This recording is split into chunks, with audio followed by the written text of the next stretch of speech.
नमस्कार, दिन भर की बड़ी खबरों में आपका स्वागत है। मैं हूं परवीन।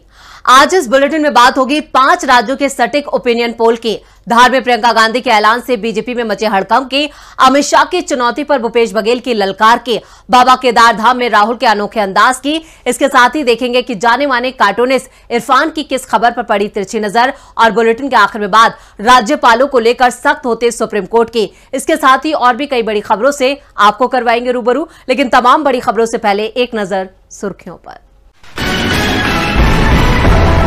राजस्थान के सीएम अशोक गहलोत ने बीजेपी पर साधा निशाना, कहा विपक्ष के पास कहने को कुछ नहीं है, वो कोई आरोप नहीं लगा पा रहे हैं, इसलिए झूठे आरोप लगा रहे हैं। सभी गुजराती ठग वाले बयान पर तेजस्वी यादव को सुप्रीम कोर्ट से राहत, निचली अदालत के आदेश पर लगाई गई रोक। दिल्ली में फिर लौटा ऑड इवन, 13 से 20 नवंबर तक लागू रहेंगे दिल्ली में सख्त नियम। राजधानी की बिगड़ती हवा को लेकर दिल्ली सरकार ने लिया फैसला। तेजी के साथ बंद हुआ शेयर बाजार, सेंसेक्स 594 अंकों की तेजी के साथ 64,958 पर हुआ बंद। निफ्टी 181 अंक की तेजी के साथ 19,411 के स्तर पर हुआ बंद। ये तो थी सुर्खियां, और अब बात आज की सबसे बड़ी खबर की। देश का सियासी पारा इस वक्त अपने उफान पर है। 5 राज्यों की विधानसभा चुनाव को लेकर कयासों और अटकलों का दौर जारी है, लेकिन डीबी लाइव आपके लिए लेकर आया है 5 राज्यों की विधानसभा चुनावों का सटीक ओपिनियन पोल। देखते हैं ये खास रिपोर्ट। मध्य प्रदेश, राजस्थान, तेलंगाना, छत्तीसगढ़ और मिजोरम में किसकी बनेगी सरकार? 3 दिसंबर को चुनाव परिणाम सामने आएंगे, लेकिन उससे पहले डीबी लाइव इलेक्ट लाइन का सर्वे सामने आ गया है। इस सर्वे में कांग्रेस खेमे के लिए खुशी की खबर दिखाई दे रही है, क्योंकि पार्टी 5 में से 4 राज्यों में सरकार बनाती दिखाई दे रही है, जबकि एक में हंग असेंबली की स्थिति दिखाई दे रही है। मध्य प्रदेश की 230 सीटों में से कांग्रेस को 124 से 138, बीजेपी को 80 में से 94 और अन्य को 6 से 18। रीजन वाइज देखें तो मालवा निमाड़ में कांग्रेस को 36 से 40, तो बीजेपी को 23 से 27, अन्य को 2 से 4 सीटें मिलती दिख रही हैं। महाकौशल में कांग्रेस को 24 से 26, बीजेपी को 10 से 12, अन्य को 1 से 3 सीट मिल सकती है। मध्य भारत में कांग्रेस को 13 से 15, बीजेपी को 20 से 22 और अन्य को 0 से 2 सीटें मिल सकती हैं। विंध्या में कांग्रेस को 12 से 14, बीजेपी को 14 से 16 और अन्य को 1 से 3 सीट मिल सकती है। बुंदेलखंड में कांग्रेस को 16 से 18, बीजेपी को 6 से 8, अन्य को 1 से 3 सीट और ग्वालियर चंबल में कांग्रेस को 23 से 25, बीजेपी को 7 से 9 और अन्य के खाते में 1 से 3 सीटें जाती दिख रही हैं। इसी तरह से राजस्थान, छत्तीसगढ़ में भी कांग्रेस की सरकार बनने का अनुमान सर्वे में सामने आया है। छत्तीसगढ़ की 90 सीटों में कांग्रेस को 55 से 59, बीजेपी को 27 से 35 और अन्य को 2 से 6 सीटें मिल सकती हैं।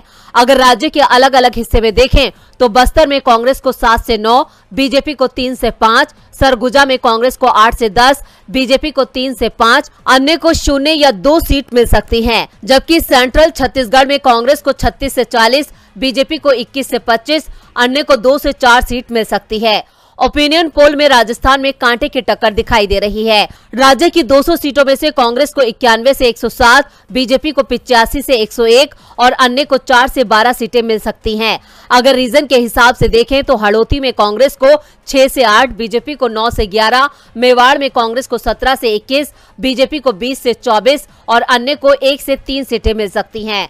शेखावटी में कांग्रेस को 12 से 14, बीजेपी को 6 से 8 और अन्य को 0 से 2 सीट मिलती दिख रही हैं। जबकि ढूंढाड़ में कांग्रेस को 28 से 32, बीजेपी को 24 से 28, अन्य को 1 से 3 सीट मिल सकती है। जबकि मारवाड़ में कांग्रेस को 28 से 32, बीजेपी को 26 से 30 और अन्य को 4 से 12 सीटें मिल सकती हैं।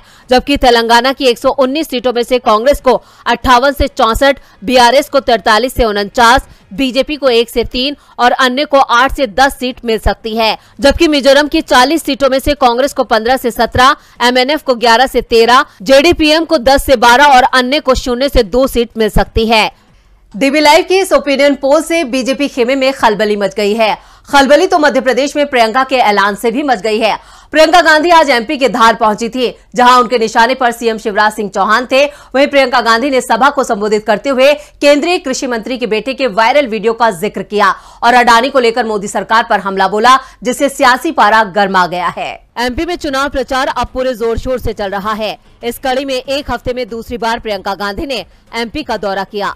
इस दौरान धार में प्रियंका गांधी ने चुनावी सभा को संबोधित किया और महिला सुरक्षा को लेकर शिवराज सरकार पर हमला बोलते हुए कहा, आगे न बढ़ पाए, इनके महल बनते जाए बड़े बड़े, ये भ्रष्टाचार करते रहे, कहीं 200 करोड़, कहीं 500 करोड़, कहीं अपने आप। कल वीडियो जारी हुआ है एक केंद्र के कृषि मंत्री के बेटे का, आपने देखा होगा, हजारों करोड़, 100 करोड़ की बातें हो रही हैं। वहां अडानी जी 1600 करोड़ रुपए कमा रहे हैं एक दिन में, सुनिए, एक दिन में। और देश का किसान 27 रुपए कमा रहा है। देश का किसान 27 रुपए एक दिन कमाता है और अडानी जी सरकार की मदद से 1600 करोड़ रुपए कमा रहे हैं। मोदी जी लाखों के सूट पहनते हैं, 8000 करोड़ रुपए के हवाई जहाज में घूमते हैं। उनको घूमने के लिए 2 हवाई जहाज उन्होंने खरीदे हैं। 8000 करोड़ रुपए का एक, 16,000 करोड़ रुपए के 2 हवाई जहाजों में एक इंसान हमारे प्रधानमंत्री मोदी जी घूम। इतना ही नहीं, प्रियंका गांधी ने महंगाई और प्याज के दामों पर भी बात की। इसके साथ ही अडानी पर हमला बोलते हुए उन्होंने कहा कि अडानी एक दिन में 1600 करोड़ कमा रहा है, जबकि देश का किसान एक दिन में 27 रुपए कमा रहा है। पीएम मोदी लाखों का सूट पहनते हैं, 8000 करोड़ के हेलीकॉप्टर में घूमते हैं। मोदी जी ने 8000 करोड़ के 2 हवाई जहाज खरीदे हैं। 16,000 करोड़ के हेलीकॉप्टर में एक अकेला इंसान घूमता है। 20,000 करोड़ का खर्च इन्होंने संसद के सौंदर्यीकरण में किया है। मोदी सरकार बड़ी बड़ी इमारतें बना रहे हैं, लेकिन किसानों का बकाया नहीं दे सकते हैं। प्रियंका गांधी के इस बयान से बीजेपी की चिंता बढ़ गई है। चिंता तो सीएम भूपेश बघेल ने अमित शाह की बढ़ा दी है। छत्तीसगढ़ में 7 नवंबर को पहले चरण की 20 विधानसभा सीटों पर मतदान है, लेकिन इससे पहले कांग्रेस और बीजेपी में जुबानी जंग तेज हो गई है। केंद्रीय गृह मंत्री अमित शाह की चुनौती को प्रदेश के मुख्यमंत्री भूपेश बघेल ने स्वीकार कर लिया है, जिसके बाद शाह मैदान छोड़कर भागते नजर आ रहे हैं। क्या है पूरी खबर, देखते हैं ये रिपोर्ट। छत्तीसगढ़ की चुनावी जंग में सीएम भूपेश बघेल और अमित शाह आमने सामने हैं। शाह ने बघेल को चुनौती दी थी कि मोदी और बघेल के कामों पर बहस हो जाए। शाह की इस चुनौती को बघेल ने स्वीकार कर लिया है। बघेल ने एक्स पर एक वीडियो साझा किया है, जिसमें बघेल शाह को चुनौती देते हुए नजर आ रहे हैं। तो चलिए पहले आपको ये वीडियो दिखाते हैं। भूपेश बघेल, आप हमारा क्या हिसाब मांगते हो? मैं आपको चुनौती देकर जाता हूं, हिम्मत है तो कर लो दोनों हाथ। आपके काम और मोदी जी के काम एक मंच पर खुली चर्चा रख दो। अमित शाह जी आए ना और चुनौती दे तो भूपेश बघेल से बात कर रहे। पंडरिया के रणपुर के सभा में मैं वो चुनौती स्वीकार करके अमित शाह जी से कहना चाहूंगा, भारतीय जनता पार्टी 15 साल के सुशासन और 5 साल में हमारे कांग्रेस की सरकार के जो उपलब्धि है एक बारे में चर्चा करने वाला तैयार हो। चाहे वो जेल मंच तय कर ले, जेल समय तय कर ले, स्थान तय कर ले, वो तय करे और वो कहे वो मंच में जाने तैयार है। अमित शाह जी इस वीडियो को साझा करते हुए बघेल ने एक्स पर लिखा है, आपकी चुनौती स्वीकार है श्री अमित शाह जी।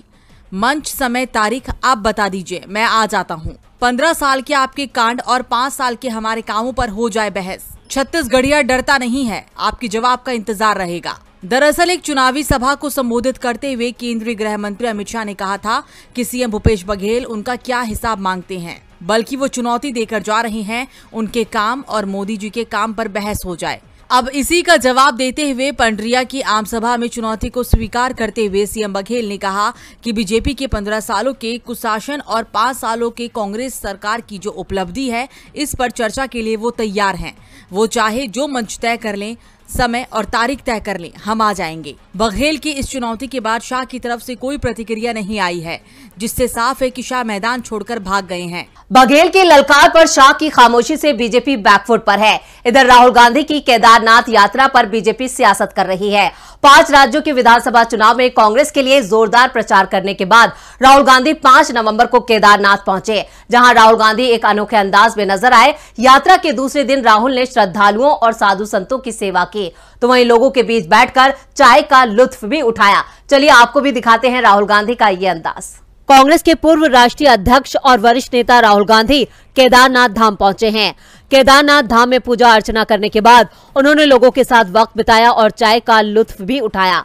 इस दौरान वो लोगों को चाय भी बांटते नजर आए। कांग्रेस पार्टी ने इसे चाय सेवा का नाम दिया, तो वहीं कांग्रेस ने सोशल मीडिया एक्स पर राहुल गांधी की तस्वीरों को साझा किया है और कैप्शन में लिखा है, केदारनाथ धाम में राहुल गांधी ने श्रद्धालुओं को प्रसाद वितरण किया, जय बाबा केदार। तस्वीरों में राहुल गांधी साधु संतों और श्रद्धालुओं को प्रसाद बांटते नजर आ रहे हैं।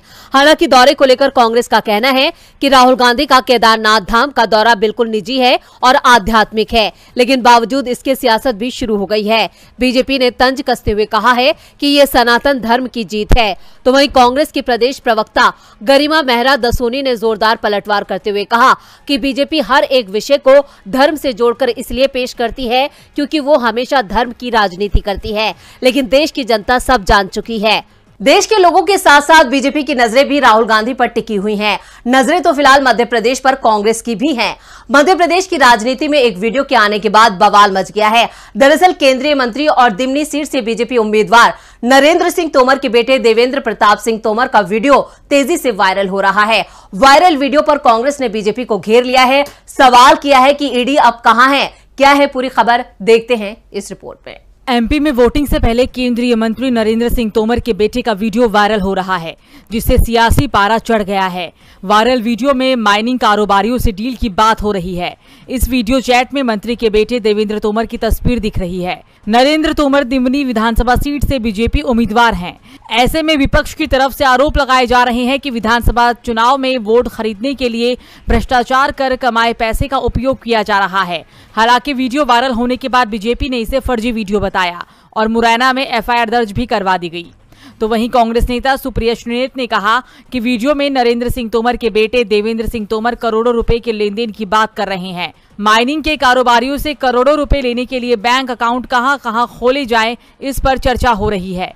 याद रहे, नरेंद्र सिंह तोमर मोदी सरकार में इस्पात और खनन मंत्री भी रह चुके हैं। ऐसे में सवाल है कि ये पैसा किसका है और देवेंद्र सिंह तोमर को क्यों दे रहा है। श्रीनेत ने आगे कहा कि केंद्रीय मंत्री नरेंद्र सिंह तोमर के बेटे देवेंद्र तोमर का एक वीडियो वायरल हो रहा है। इस वीडियो में देवेंद्र तोमर एक बड़ी रकम की लेनदेन की बात कर रहे हैं। ये विडंबना है कि बीजेपी आज ही एक गाना लेकर आई है जो वॉशिंग पाउडर निरमा की तर्ज पर है। शिवराज सिंह चौहान, हिमंता बिस्वा शर्मा, नारायण राणे, रेड्डी ब्रदर्स जैसे बीजेपी के कई नेता इसी निरमा पाउडर में नहाकर आए हैं। बीजेपी का ये गाना 50% कमीशन वाली शिवराज सरकार की पोल खोल रहा है। राजस्थान में ईडी की छापेमारी से हलचल तेज है क्योंकि सीएम गहलोत की मजबूती से बीजेपी परेशान है, जिसकी वजह से राज्य में ईडी की सक्रियता बढ़ गई है। इस बीच कांग्रेस ने उम्मीदवारों की 7वीं लिस्ट जारी कर दी है, जिसके बाद राज्य में कांग्रेस ने सभी उम्मीदवारों का ऐलान कर दिया है। तो किसे मिला टिकट और किसका कटा पत्ता, देखते हैं इस रिपोर्ट में। राजस्थान विधानसभा की 200 सीटों में से कांग्रेस ने अब तक 199 उम्मीदवारों के नामों का ऐलान कर चुकी है। 5 नवंबर की शाम को कांग्रेस ने अपनी 7वीं लिस्ट जारी की। इस सूची में पार्टी ने 21 सीटों पर उम्मीदवार उतारे हैं। उदयपुर वाटी से भगवान राम सैनी, खेतड़ी से मनीषा गुज्जर, धोर्त से जगदीश डोंडियार, जोटवारा से अभिषेक चौधरी, चाकसू से वेद प्रकाश सोलंकी, कामा से जहीदा, वाड़ी से प्रशांत परमार, डोटा भीम से घनश्याम मेहर, अजमेर उत्तर से महेंद्र सिंह रलावता, नागौर से धरेंद्र मिद्धर, खिवसर से तेजपाल मिद्धर, सुमेरपुर से हरिशंकर मेवाड़, गुड़ामालानी से कर्नल सोनाराम, चित्तौड़गढ़ से सुरेंद्र सिंह जाटावत, शाहपुरा से नरेंद्र कुमार रैगर, पिपलहल्दा से चेतन पटेल, कोटा उत्तर से शांति धारीवाल, कोटा दक्षिण से राखी गौतम, रामगंज मंडी से महेंद्र राजौरिया, किशनगंज से निर्मला सहरिया और झालरण पाटन से रामलाल चौहान को उम्मीदवार बनाया है। आपको बता दें कि झालरा पाटन से पूर्व सीएम वसुंधरा राजे बीजेपी की ओर से उम्मीदवार है। वसुंधरा राजे पिछले 34 साल से इस निर्वाचन क्षेत्र का प्रतिनिधित्व कर रही हैं। वो 5 बार सांसद और 4 बार विधायक रही हैं। ऐसे में देखना दिलचस्प होगा कि रामलाल चौहान वसुंधरा को कितनी कड़ी टक्कर देते हैं। 21 प्रत्याशियों की सूची में कांग्रेस ने 13 चेहरे बदल दिए हैं, लेकिन खास बात यह है कि कांग्रेस की इस अंतिम सूची में अशोक गहलोत के करीबी शांति धारीवाल जगह बनाने में कामयाब हो गए हैं। इससे पहले उनकी उम्मीदवारी पर संकट बना हुआ था, लेकिन अब धारीवाल को टिकट मिलने पर उनके समर्थकों में खुशी देखने को मिल रही है। इस आखिरी लिस्ट के साथ ही पार्टी ने 199 सीटों पर उम्मीदवार घोषित कर दिए है। बाकी बची एक भरतपुर सीट इंडिया गठबंधन के लिए छोड़ी है। आपको बता दें कि 25 नवंबर को राज्य में वोटिंग होगी और 3 दिसंबर को इसके परिणाम जनता के सामने आएंगे। राजस्थान के बाद देखते हैं कि जाने माने कार्टूनिस्ट इरफान की किस खबर पर पड़ी तिरछी नजर।